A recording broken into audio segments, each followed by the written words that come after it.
In 2014, I joined the Colorado State Patrol as a police officer. Never wanted to be a police officer, never saw that coming, but it just sort of ended up.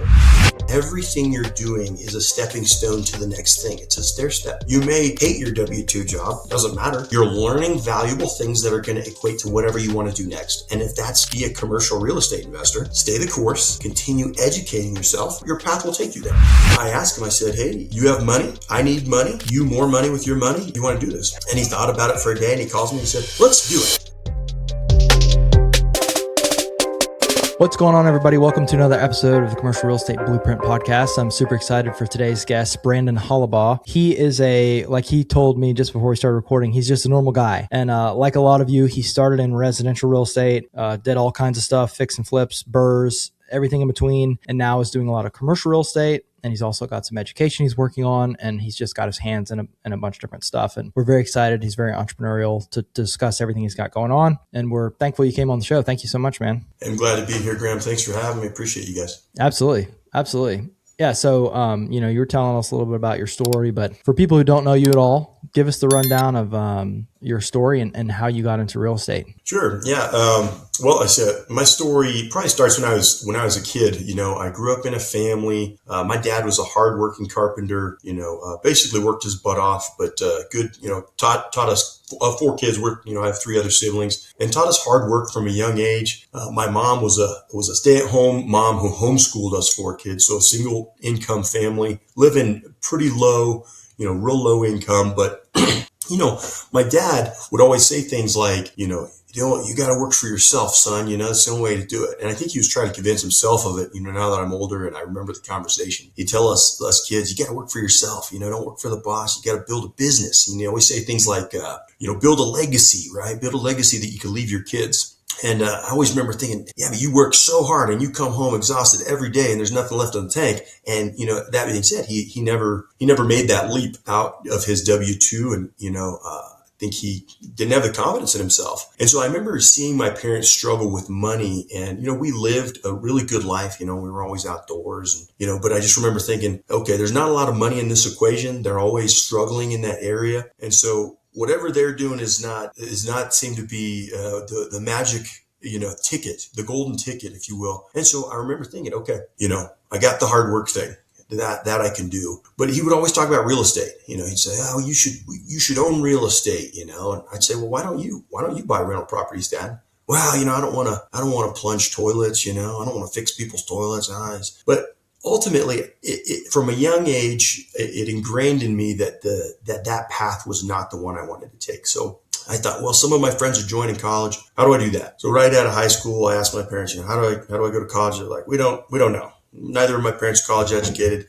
They said, but we do know that if you join the military, you can get your college paid for. So out of high school, I joined the Navy. I enlisted in the Navy. I was air crew in the Navy and ended up getting stationed in Jacksonville, Florida. Got married to my high school sweetheart. We've been dating since she was 14 and I was 15. We're still married today. But ultimately, I went on a deployment and I read a book called Quick Flips and Fast Cash by Andrew Massaro. And it's not a New York Times bestseller by any means. It was, just like this quick read. And I remember going through it and he swore he was doing real estate. He was wholesaling real estate in the Tampa area and he was making all this money and he didn't invest any of his own capital. His marketing was widely just word of mouth or driving for dollars, driving around looking for homes. And I just thought this seems ridiculous. There's just no way.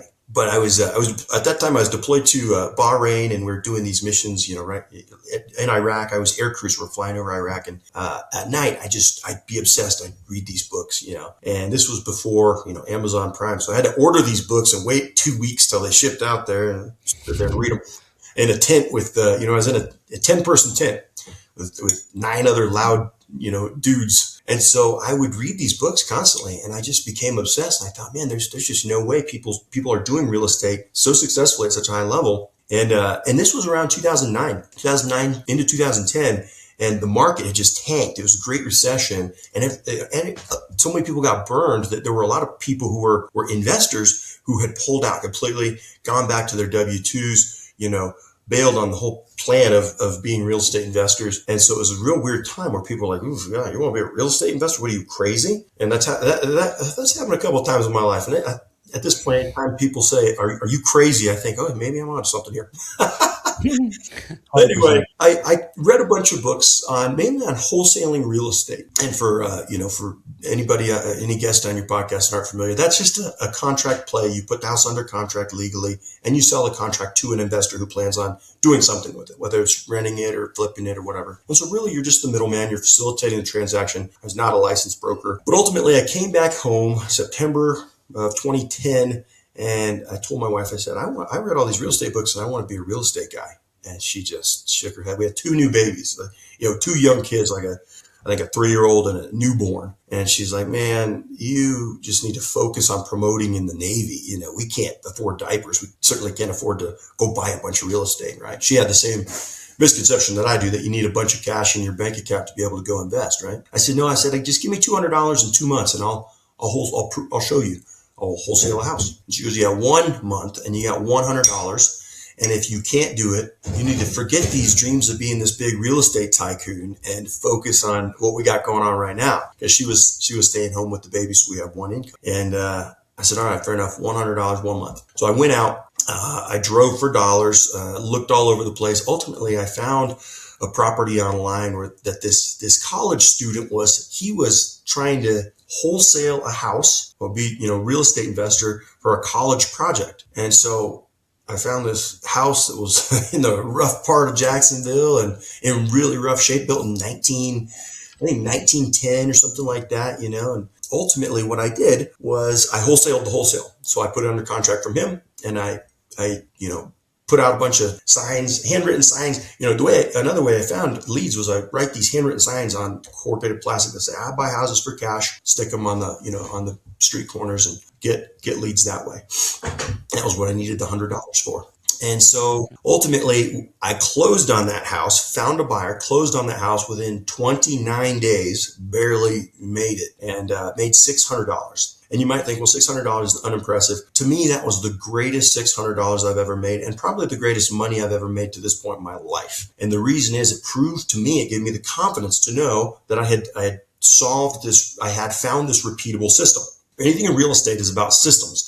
And the smoother you can get those systems, the better things will flow, deal flow and everything. So that was September of 2010. By October of 2010, the very next month, I wholesaled $34,000 in deals. And I didn't make that in my annual salary in the Navy for the whole year. And so light bulb went off. Okay, we're on to something here. At that point, I realized that my path was probably not to stay in the active duty Navy. So I knew that I wanted to pursue real estate full time. But the thing that really kind of accelerated what we were doing is when we started connecting with people. And so I told my wife, I said, I want to go to these real estate networking meetings around Jacksonville. And they're often held in hotels or, these little venues. Sometimes they'll be at like a winery or a cider bar or something. But ultimately we started going to these and we would literally take our babies, like sometimes that we're in, if we didn't have babies there, we'd take our kids, sit in the back and we started connecting with people. And one that we went to, this guy had a great story. He had ran this multi-million-dollar swimming pool business and went bankrupt during the Great Recession. Lost everything, was $10 million in debt, and had committed to himself and his wife that he was going to, become a real estate investor, same thing, and come back out of this. And his big thing was connect with people and do deals. He said, if you're at my meeting, if you're at my networking group, you need to be connecting with people. You need to go up and, hey, what deal are you doing? Jesse, what deal you got? I have this other thing. You got a duplex. I'm looking for one of those, right? You don't start that dialogue, you'll never know. And so many people are so bashful. They're like, oh man. And I had the same insecurities, right? I would sit in the back and I'd look at all these people and I think I was 21 or 22 and these people were much older than me and they seemed to have it together and they had business cards and they, some of them were in suits and ties. And I was like, oh my gosh, clearly these people are doing millions of dollars in real estate every year, right? And in reality, that's, we know that that's not the case. These, a lot of these people they're right at the same level that we are and starting and they're trying to learn. But ultimately, it started going around telling people, I say, the first thing I did, and I tell people this now, that I coach, I say, go tell people you're a real estate investor. Go tell people, because quite often you're the person that needs to be convinced You know what I mean? That's step one. Go tell people you're a real estate investor. And so what I do is I'll have people go out and tell 10 people. And I'm like, really? Yeah, yeah. Go tell 10 people you're a real estate investor today. Go tell them. And so I would go around the room, and I'm a real estate investor. I wholesale houses. What do you do? Well, we met this elderly couple, and they were like the quintessential grandma and grandpa, cute little couple, kind of waddle their way in. And we sat behind them one time. We got talking with them. I said, what do you guys do? They said, we wholesale houses. What do you do? I said, well, I'm new at this, but I wholesale houses. I've done one, that's it. And they said, well, why don't we teach you how we do it? And I thought, holy crap, are you kidding me? Like, what do I need to pay you? And they're like, no, we just want to take you under our wing. We were like their grandkids. And ultimately, the connection with these two folks was really, really beautiful. They literally answered any question I had, and any problem I run into, I call them up and say, hey, you know what? Here's the problem I'm running into. What would you do? And they're like, here's what you need to do. They just had it figured out. It was easy to them. And so that was sort of my first epiphany that, this is not about moving properties and making profits. It's about people. And so now I use a cliche all the time. Forget about the deals. Forget about the deals just for a moment. You'll come back to that. But ultimately, if you focus on people, kind of like you guys are doing here, providing value to people without your hand extended, without expecting anything in return, that is what reduces the friction, and that opens you up to an abundance of opportunities that you'd probably never have. And so once I sort of made that switch in my head, I realized, wow, this is cool. The more I realize that I can solve people's problems and I can help people, and these are human beings that have very human-like issues, and real estate's a big buy. That's, for a lot of people, that's the most expensive thing they'll ever buy, most expensive investment they'll ever make is their home that they live in. And so in some cases, the most risky, right? Especially with some of the lending practices at that time. Anybody could get a loan in 2008, right? Ultimately, once I made that switch, I realized that was kind of where I wanted to go with this. And so I'd like to say I jumped out of my W-2 and got out of the Navy and just, became this super successful real estate guy. Well, that wasn't my path. I wasn't quite ready. We ended up moving from Jacksonville, Florida. I got out of active duty Navy in 2012 and moved to Denver, Colorado. At that time, I was joined the reserves, so I went out of active duty into the reserves. I'm still in the Navy Reserve today, super close to retirement. But we ended up sort of rolling some of our real estate funds into another investment, which was an ATM business. That ATM business we ran in Denver for years until we sold that and moved that into more real estate. But, in 2014, I joined the Colorado State Patrol as a police officer. And never wanted to be a police officer, never saw that coming, but it just sort of ended up, in that career. And I really enjoyed it. And actually, I always tell people, your life path is extremely important. Everything you're doing is a stepping stone to the next thing. It's a stair step to the next thing. You may hate your W-2 job. It doesn't matter. You're learning valuable things that are going to equate to whatever you want to do next. And if that's be a commercial real estate investor, stay the course, continue educating yourself, and your path will take you there as long as you're moving in that direction and continuing to educate yourself. And so, when I got into Colorado State Patrol, I just thought, man, doesn't feel like the path to be a real estate investor.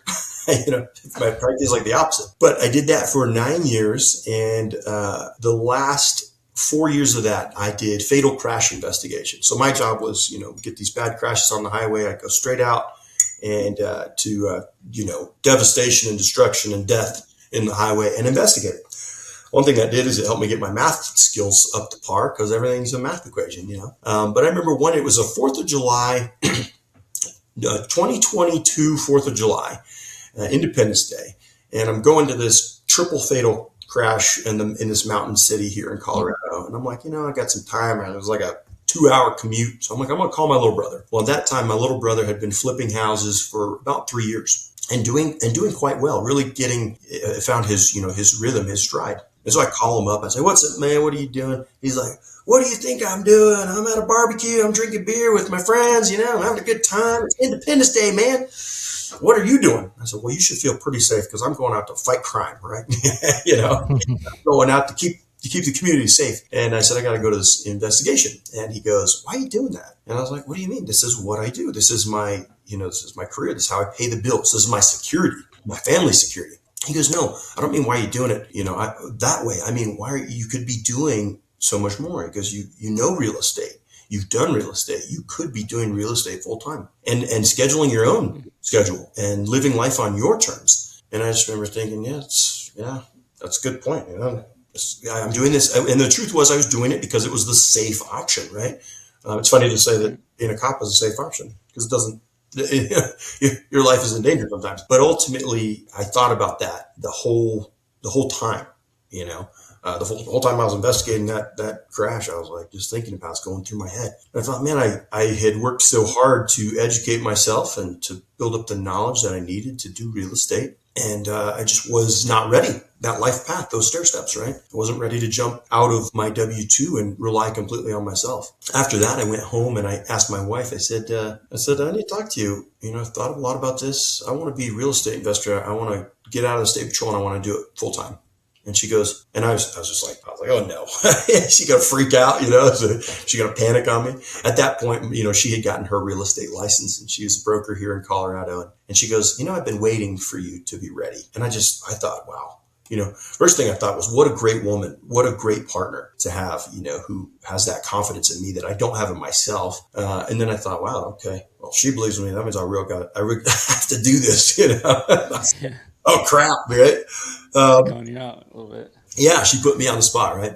But fast forward to September of that year, I resigned and we went into real estate full time with her as my partner. And I'll tell you, I had a lot of people in the state patrol, and I'm going to back up just a little bit before that July 4th. My wife and I were looking at my retirement and the economy wasn't great at that time. It was up and down. I don't recall what was happening. COVID changed some things and stock market went crazy. And of course, as a state trooper, all my money was in a 401k. And so I remember looking at it because she goes, well, how much will we have when we retire? I'd really like to travel the world, right? Because in the Navy, I traveled the world, right? I've been to 38 countries now or something. I lost track. And I'm like, I'm tired of travel. I don't want to travel. But she wants to travel, right? She wants to see the world. And I'm like, okay. She goes, well, I want to travel the world. How much money will we have in retirement? And we do the math and it comes out to like $900,000. And I was like, oh, well, we could travel. We can't travel far. We can't travel much, We got kids that are going to want to go to college and, we'll be traveling to see their babies when we have grandkids. And so I remember she was just like, she's hung her head. She was like, oh, that doesn't feel like where we want to be. That was like this first, like sort of, thought like, oh, wow, maybe, this illustrious career, 30 years, 25, 30 years you dedicate to being a cop or whatever it may be, whatever your W-2 is. And sometimes you come out with just enough to survive. And we don't want to survive. We want to thrive. We want to experience life. We want to enjoy this experience that we have and be able to be with the ones we love, spend the time with the ones that we love and live life on our terms. And that's kind of always been my thought with real estate. If you ask me what my goal is, it's live life on my terms. And, time is the only true currency. And I truly believe that. People focus on money, but really money is just to buy back your time, right? A lot of, some people get wrapped up in buying material stuff and that's okay too. But for me, it's truly about how much of my life can I control and how much of my life can I spend on my terms and with the ones I love. And so ultimately that was kind of what led us to truly, jump 100% into real estate. But we started flipping houses and that was tough. I used my retirement, cleared out my retirement, took penalties on my retirement to flip our own houses and got going. And I thought, wow, I can probably do one or two of these, at a time.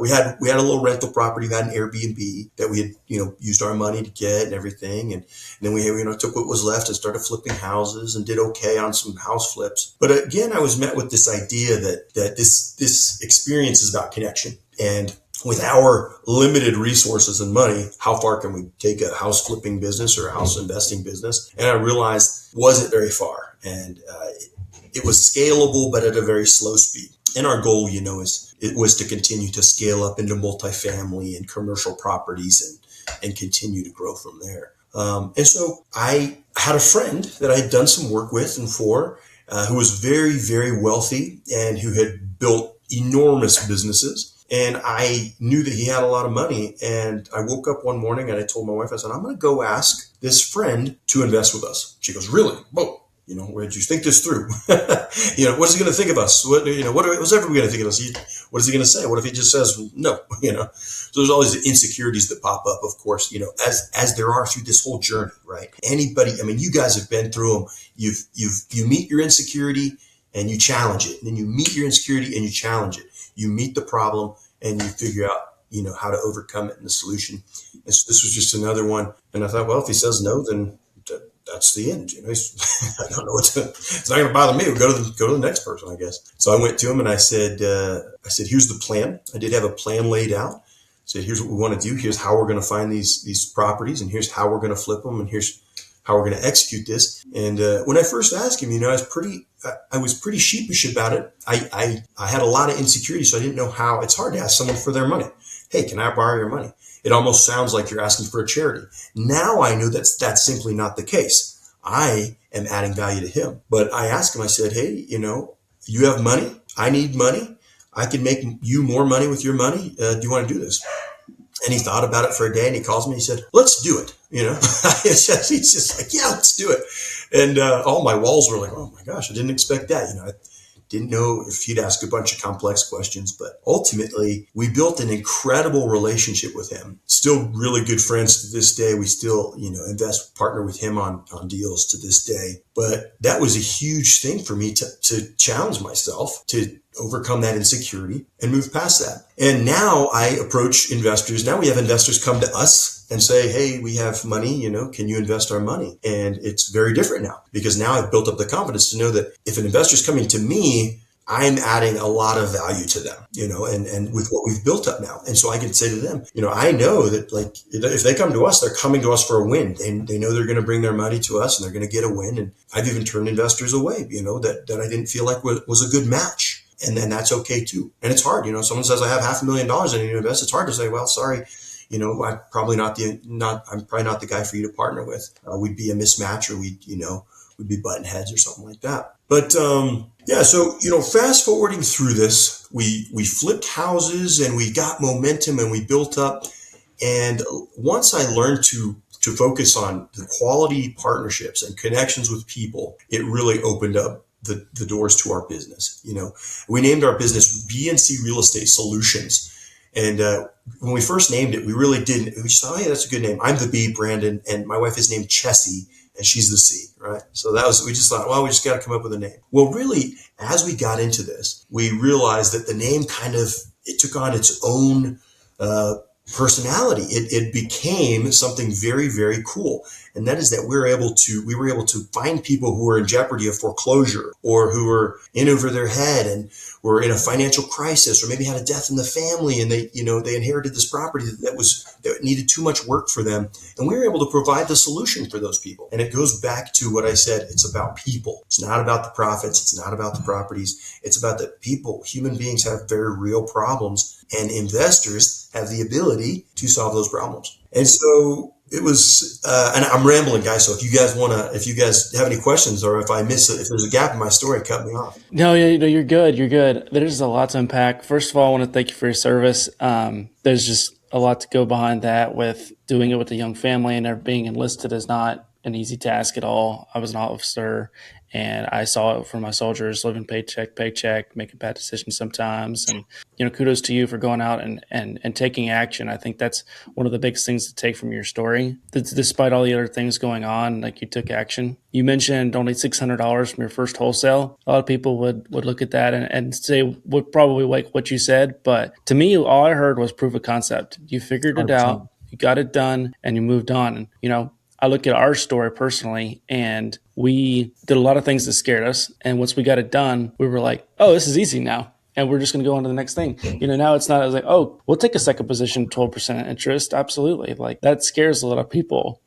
And it does scare us a little bit too, but probably not as much as it should, if I'm honest. Tell them what you said we'll just do that. Tell them what you said the other day about the problem with doing all these deals. You have to jog my memory. Basically, it was like the problem with going with hard money and all this stuff is excuse my, I don't even know, it's not language, but our balls just got bigger and we just went after bigger Yeah. deals and became riskier because we had a couple wins. And it's like, that could be a good thing or bad thing, mitigating risk. But Yeah, I remember that now. Jesse was saying that we don't have a risk bone in our body. And it's like, Really don't. yeah, I don't know if that's a good thing or not, but it's definitely helped us up into this point. It sounds like you kind of were doing the same thing where you were taking a lot of risk, which is what's a lot of people lack. Yeah. Yeah, I think the action thing, Jesse, is huge.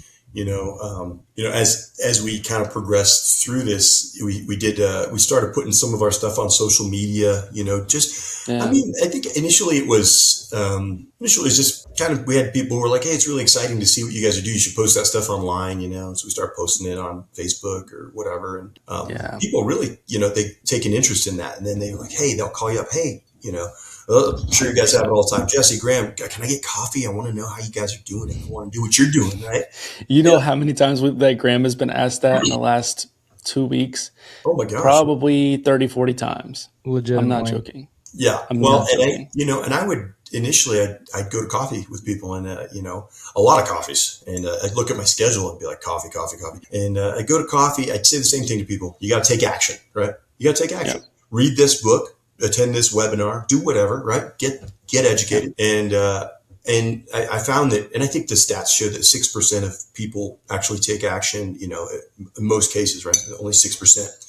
I found that I was meeting with a lot of people. I was doing a lot of coffees. I was taking a lot of time and investing my time, right? And I always preach that, your time is your only currency. I was investing my valuable time in people who would never take action, most of which would never take action. And that was tough because I was like, okay, well, any time I take for someone else, I'm taking away from my family or other people who are in my circle who will take action. And so my wife goes, this is, you're giving a lot of this time away. And this is, these people aren't doing it. The same people are saying they want to quit their W-2s or want to change their life, and they're not taking action. She goes, really just need to record it. You're saying the same things over and over, right?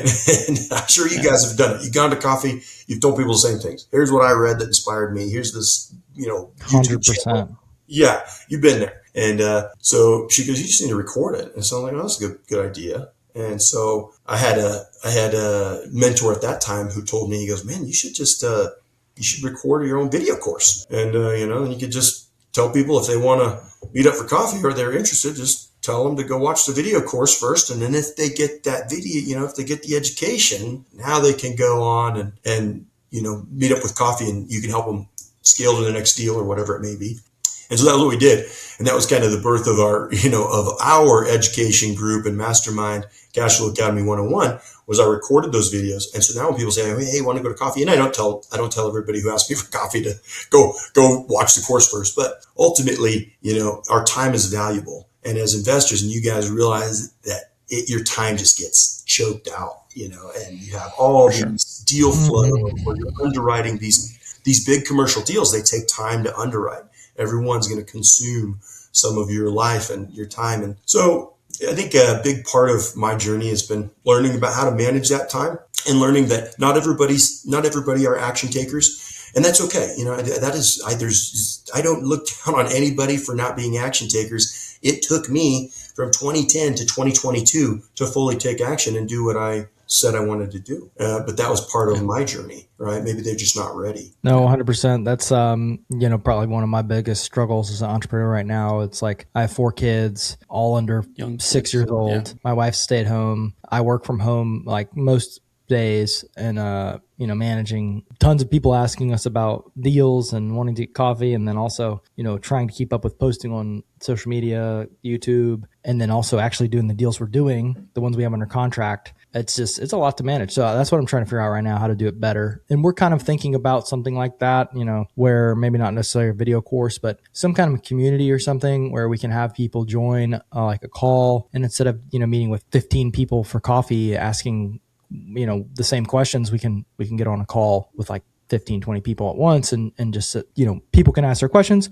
we can answer the questions. And as they go on, different people will learn from that. And that's like compressing time into, okay, instead of 15 1-hour coffee meetings, it's one call. And so that's something actually we've been discussing a lot, and you'll probably hear more about that on the podcast. Yeah. We're just trying to think about what that would look like exactly, but we genuinely want to help people. We've been fortunate to learn a good amount of stuff in the last couple of years. Yeah, I think that's the way to to compact the time. But I'm curious for you. You know, you mentioned before recording you pivoted into commercial real estate. So tell us how and why and what made you pivot. You know, I think it goes back to so that investor I mentioned, who I asked for money. So initially I said, you know, I'd like you to invest with us, and he said a couple of things that really stuck with me. The first thing he said is, yes, I will invest with you, but I don't want to be a bank.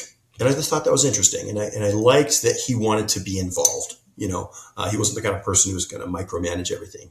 He goes, I want to be partners here. He goes, I think I could learn from you. And this guy was in his 60s. He said he wanted to learn from me. And I thought, oh my gosh, surely, you know, this guy who's built multi-million-dollar businesses, several in his life, has nothing to learn from me. But he said, I want to partner with you. And I thought, okay. And then the other thing he said, I think it's important that you don't think about this as something that is small. And I thought, wow, interesting. Didn't expect you to say that. You know, I expected him to say quite the opposite, right? I'll give you a little bit of money. We could slowly work on that relationship. We can see if you're worth it, right? But no, he said, think of this as something that's big. And so we started out flipping houses. And I remember thinking, well, it's important that I don't think of myself as just this residential real estate guy who's just going to flip houses. You know, it's important that I look at the big picture and think, how can I continue to educate myself and scale up? That's the goal, to scale up, right? Not everybody's goal is that. Not everybody's path in real estate investment is that, and that's okay. But certainly I wanted to challenge myself to do bigger deals and to continue to move up. And at that point, my wife and I had started several businesses over the years. You know, we did an ATM business in Denver. She opened an indoor cycling studio here in Durango, Colorado, where we live. You know, we had done several businesses. And so we knew about starting, you know, doing startups and stuff like that, and the challenges that takes and stuff, but never really considered getting into, you know, big commercial properties. Well, ultimately, as we hit a rhythm in residential real estate, I started talking to our partners, our investors, about commercial real estate. I said, there's some commercial opportunities out here. The market is good in our area. You know, we should start looking at some of these. And they were all in. And so we quickly scaled it. We started doing duplexes and fourplexes initially.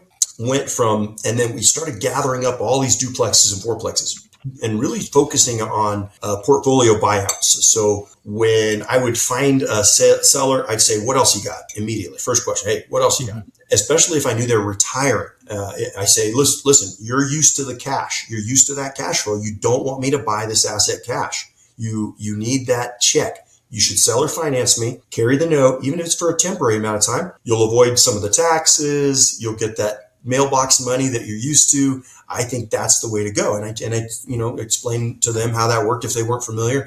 Most of the time they are, you know, they've been investing since they were, you know, young as well, and they know the game. But in some cases, you got to tell the seller why creative financing is a good option for them.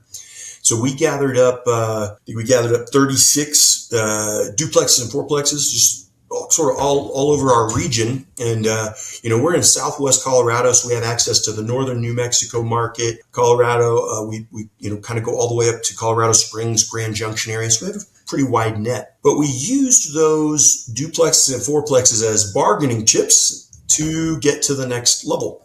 Poker chips, if you will, right? So we had all these little properties. We improved some of them. We raised rents up to market. And when we bought a lot of these, we focused on value add opportunities. And so we focused on stuff that was low, you know, rents that we knew could be raised, maybe stuff that was mismanaged, maybe stuff that had deferred maintenance that we knew needed a little facelift. Because we knew we can get in these properties for below market. We knew we could do an immediate value add or almost immediate, right? Some cases you don't want to raise your rents way up and scare off all your tenants, especially if they're decent tenants. And so For sure. that was the strategy, sort of scaling up from residential to multifamily into that next asset class. From there, we had all these, pocket full of great multifamily, smaller multifamily stuff. And in some of these cases, the financing, the notes that we got the sellers to carry on were assignable. And so then I was able to mark these prices up on these properties even more and say, hey, look, not only do I have a multifamily place that can, that's a good investment that can cash flow, but I will sell you the financing terms that I got, but I would sell those at a premium. And so the property may be worth $400,000, but I'm selling it at $425,000, and the buyer doesn't care. The investor who's buying it for me doesn't care because they're getting seller financing terms, and they don't have to deal with these ridiculous bank rates and the red tape from the banks that we have right now. That's valuable. You can also close the deal much quicker.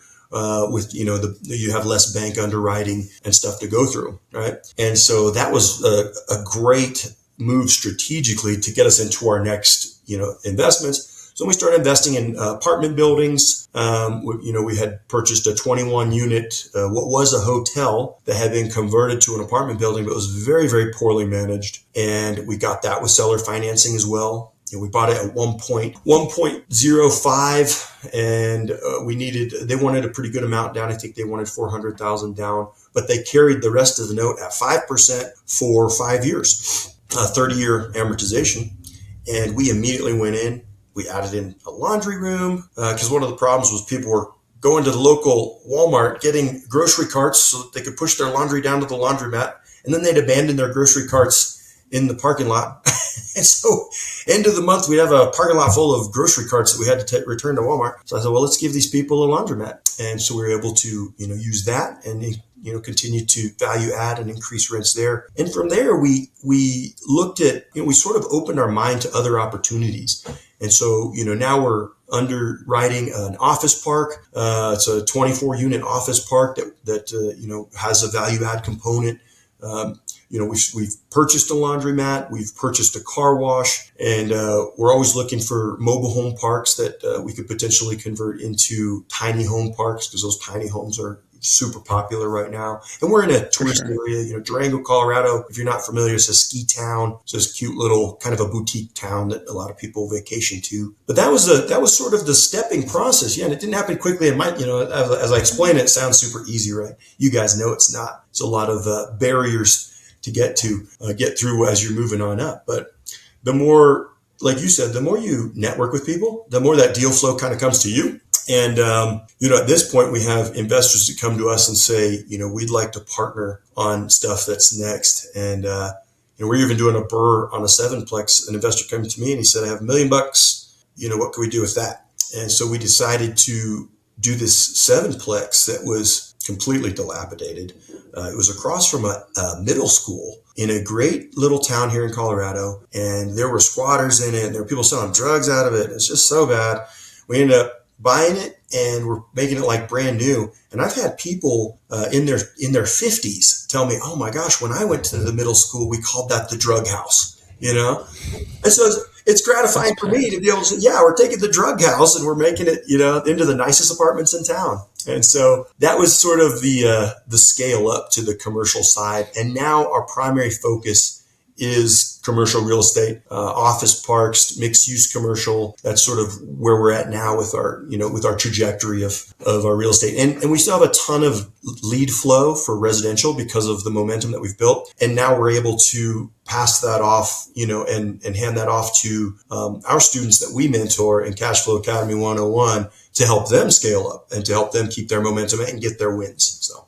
That's awesome. So it sounds like, you had a similar path to a lot of people. You started in residential, you ended up going to small multi, and then from small multi, you went into like the other types of commercial real estate, whether it was car washes or stuff like that. But I think one of the biggest things to take away out of all of that is that you use one of the most valuable and best tools possible, which is what we also use to build our portfolio, which is seller financing. And it's like, there's so much value. And, I tell people all the time, if you can get like the highest value skill you can make is finding good deals. If you can master that skill, then like you'll have no shortage of like a portfolio. You can put deals together, you can find the funding for it, all that stuff. And then I feel like the second most valuable is being able to negotiate and understand seller financing. And if you can put those two things together, it's like you can be unstoppable, like absolutely unstoppable. Without a doubt. And I always say we're only limited by our collective creativity.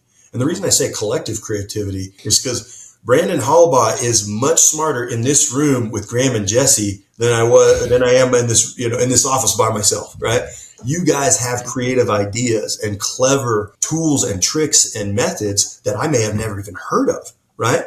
And so to your point, Graham, yeah, the more we can learn these creative ways to do things, the better we become, I mean, people used to do deals, real estate transactions on napkins in the diner, right? Hey, here we go. Let's do this, right? And we overcomplicate it. Because we live in such a litigious society now. Everybody's afraid they're going to get sued, and I think it's important to be cautious of those. I'm not advocating doing contracts for real estate on napkins, but the point is, anything that you can think of can be the terms in your agreement, and we forget that. We get locked in on these traditional NAR contract standards, or whatever we may, whatever limitations we may be thinking, or we think about, what's a traditional real estate transaction look like? Well, I need the bank to finance it, and I need this, and I need the money for the down.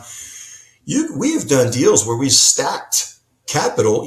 Maybe you got the seller to take the third position, and then you got, an FDA loan in the second position, and then you got Fannie and Freddie in the third, first position. It's like you can really come up with some creative ways to do this stuff.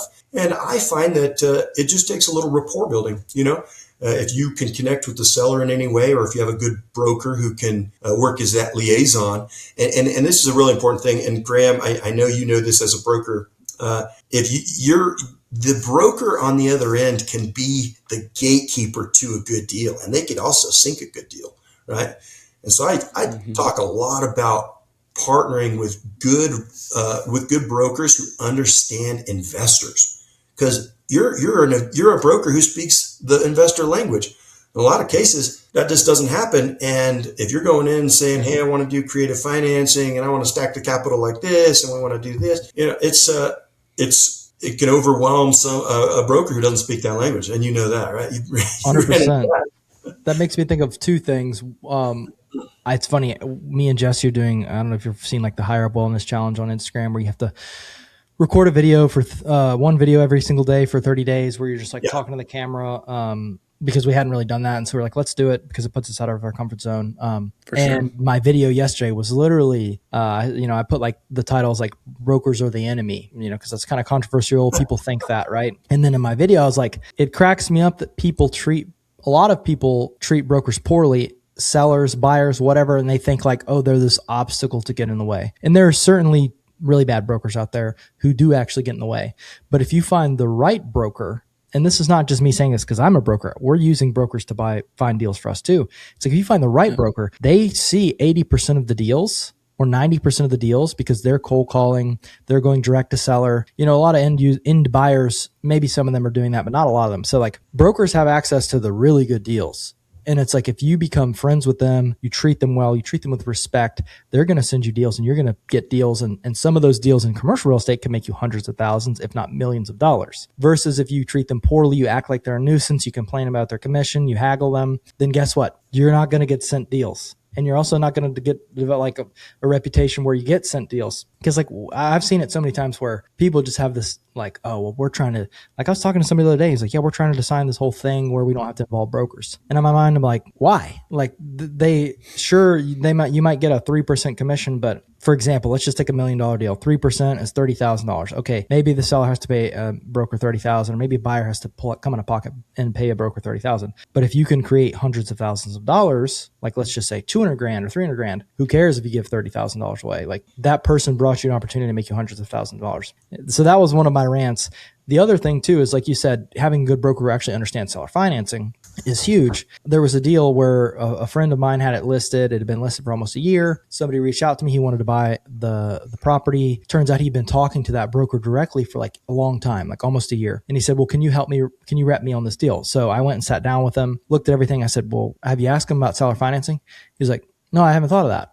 I was like, okay, well, why don't we try that? And he was like, okay, let's try it. So he hadn't made an offer. He'd been looking at the deal for a whole year. And then my friend who's a broker had been talking to him too. And I brought him like three LOIs, like three different options. So I always like to do different options, like different tiers of seller financing, whatever.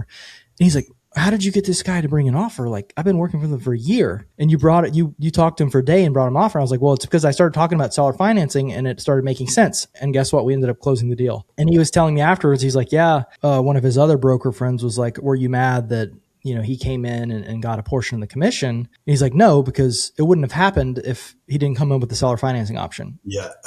I say part of something is better than all of nothing, right? 100%. But like just that creativity, that can come out of having a solid broker who understands that stuff is huge. So if you're listening to this, make sure your broker, maybe buys deals themselves ideally, and also understands seller financing, because those two things are huge. They're huge. But yeah. Yeah, I love that, man. And it's so funny that you did that post on Instagram, because I did one a while back, and it was, and when you post, you want a provocative title, right? Mine was, "Is it time to fire your realtor?" And of course, I have a lot of realtor friends, and they're all jumping. "What on earth, Brandon? What are you doing?" And what it was really about was, it was about the value in the right realtor, the value in the right broker, and especially in the commercial space, your connection with brokers I cannot say this enough. Take care of your brokers. I mean, I will literally text my brokers. I'll send gift cards to my brokers on their kid's birthday. "Hey, I know it's your kid's birthday. Here's a $5 Starbucks gift card," or something like that, And it's just about that human connection. It's about letting people know that you recognize the value that they're bringing and how much you appreciate them. But yeah, Graham, to your point, oh my gosh, in the commercial real estate space, if your